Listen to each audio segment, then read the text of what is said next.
voice culture? Voice culture is a very simple concept.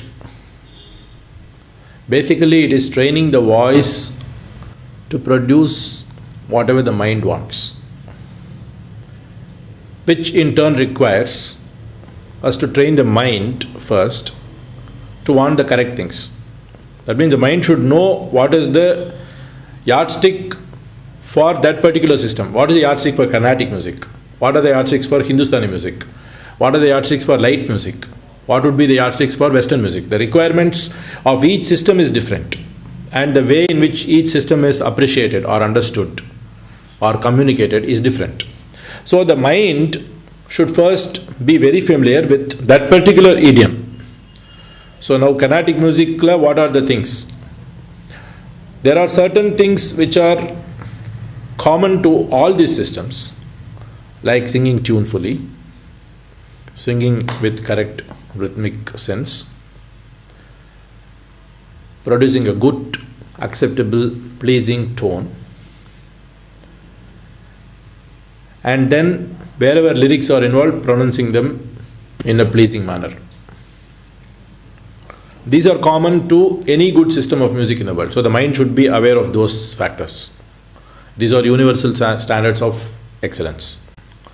And then specifically when you come to Carnatic music, the mind should be aware of specific requirements of that system. Now, for example, what are the kinds of gamakas or ornamentation that are very specific to Carnatic music? If the mind is not clear about that, we may end up singing Carnatic like Hindustani or Western or something. So we should know what kind of oscillations are there, what kind of ornamentation is used for graceful music, what is used for forceful music. Ornamentation is, apart from the notes themselves, what we do on the notes or what we do in between the notes. Now, for example, oscillation is something that we do on the note. A glide is something that we'll do in between the notes. It's on the note. Means it's a glide between the sa and pa. So these are very different and distinct for different systems. Now, for example, Western music, operas, you will have what is known as a tremolo. Kind of thing, which is very important for their system.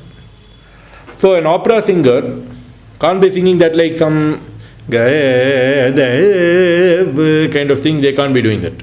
Whereas a Carnatic singer should be able to sing that. So, in other words, voice culture is first mind culture. So, we have to be very familiar with the system, learn from great gurus, listen to great masters, and then read up the correct kind of books and make sure that we are aware of everything. And then practice that, how to get it on the voice. And to start doing voice culture, we have to really practice long plain notes. We should be able to sing long plain notes, sustain them tunefully. And then we should be able to sing oscillated notes in Carnatic music.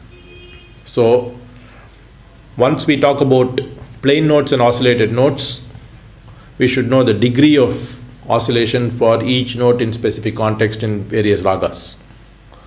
When you are talking about Todi, for instance, Re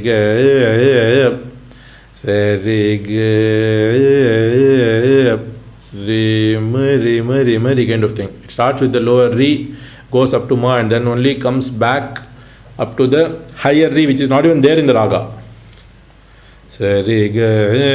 But still we are doing that.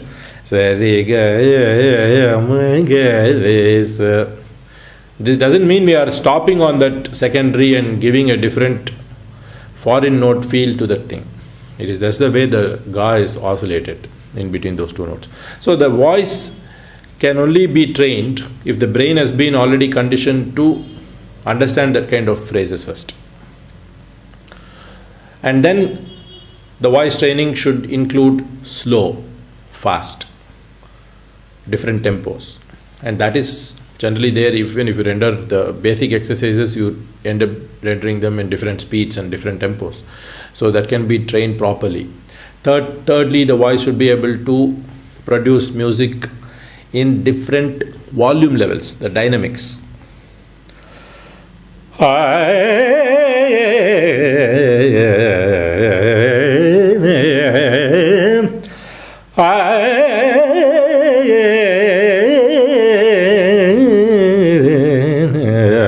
So you see the dynamics. The music, when we render it, it should be naturally modulated, keeping the raga aesthetics in mind. It shouldn't be artificially just like some loud and fast horror effect in some movie or something. It should be like all based on the raga. So these are some fundamental things: the dynamics, contrast, modulation, and then ornamentation, speeds. All these things are part of voice culture. And then in Carnatic music, of course, even in Hindustani actually, the akara concept is very, very important. That akara clarity is very, very important.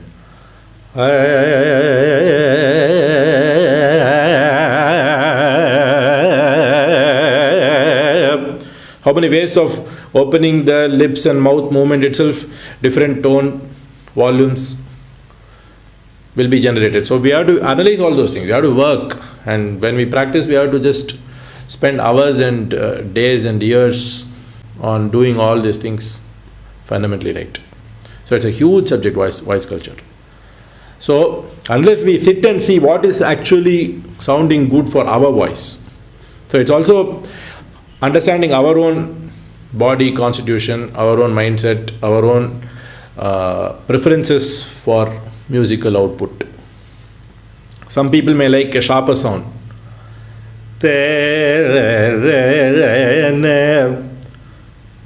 So their voice culture might naturally be gravitated towards a sharper kind of tonal output.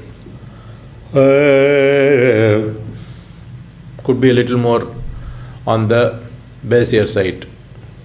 So it is also each person's personal preference and natural voice. We have to also see what our natural voice is capable of doing. One more very important point which has to be noted is a range of the voice.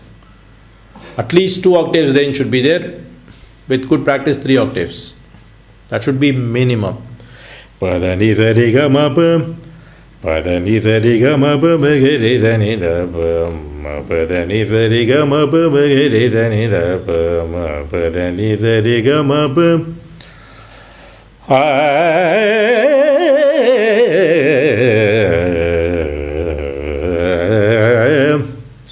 now I'm singing about 2 1/4 octaves, right? So like that we should at least work on minimum 2 1/4 octaves at least.